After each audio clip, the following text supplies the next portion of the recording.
What's up, guys? Today I'm talking about tempo training. When it comes to program design, a lot of times we think we know everything there is to program design. When you think about program design, you typically think about reps, sets, rest periods, how many days a week you're working out. Exercise selection is another thing. But there's something that you may have not considered, and that is time under tension, or AKA we call it tempo training. So, what exactly is tempo training, or what is time under tension? So, typically, whenever you hear time under tension, you'll see a couple numbers associated with that, right? So, you'll see four numbers. Let's say we pick an exercise like push ups.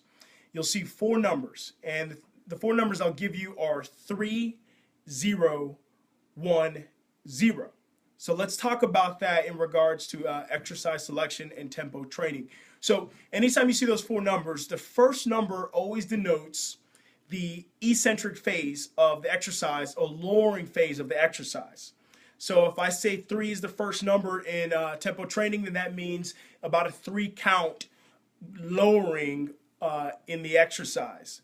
The second number, right, 3, 0, denotes a pause. So somewhere at the midpoint is where you're going to pause 0 seconds, right? And then the third number in that 4 count is a 1. So 3, 0, 1, 0 is our tempo. So that 1 is on the concentric, or the raising phase or lifting phase of a movement. And then finally, 0 denotes the fourth number, which is another pause at the top of the movement. So the tempo I picked is 3, 0, 1, 0. So in regards to a push-up, that means I take about a 3 second count or a 3 count going down. I pause at the bottom for a second or 0, and then go straight up for 1 second and pause. And that is typically what you would see in regards to time under tension. So what are the benefits, and who should be using time under tension in their training? Well, really, everyone should. Everyone should. It has many benefits. So because you're working on the lowering phase of a movement, you're going to be working on developing the connective tissue strength. So especially for preventing injury, we want strong connective tissue. Also, you're going to work on control of movement. So because you're moving at a tempo, you're forced to focus on your movements, and so just not going through the movements. Also, you get to practice. And so if someone is in a sport, I would recommend in off season to go doing this type of tempo training. But when you get closer and closer to your sport, that's when you want to start to focus on sport specific type of movements, right? You train like you play. That's what we would do. And so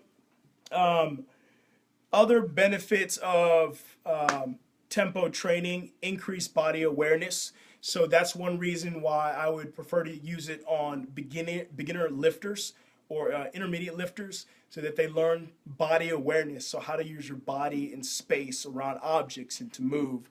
Number two, improve control with your lifts. So sometimes people can get underneath the bar and not really have control with their movements. They're kind of shaking, wobbly. So that's why I would want to use tempo training in that.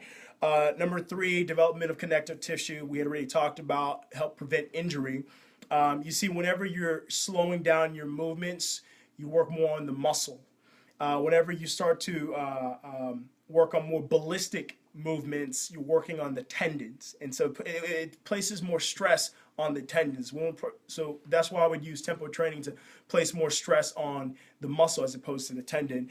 Also, improve stability, especially in the joints, because you're going under control, slowed with the movements. And so that's just a little bit, guys, that I had to say. I mean, you could argue pretty much literally everyone needs to use tempo training, but I'd argue that possibly beginners and younger in age training clients or athletes to start off with this time under tension, just so that they build this body awareness, which is why I really like to incorporate it with movements that I'm not used to. I haven't done every exercise there is. And so that is about tempo training, guys. Hopefully you found this helpful and you start incorporating it into your own movements. Don't get hung up on, oh, what about if a movement starts off, with the concentric, right? So I can start off with the pull-up, right, or chin-up. So I'm doing something concentric or raising or lifting myself.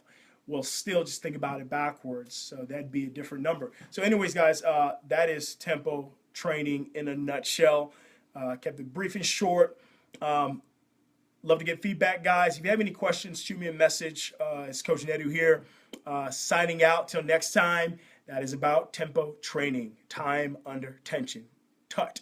All right. Hey, and be sure to check out my website, nedufitness.com.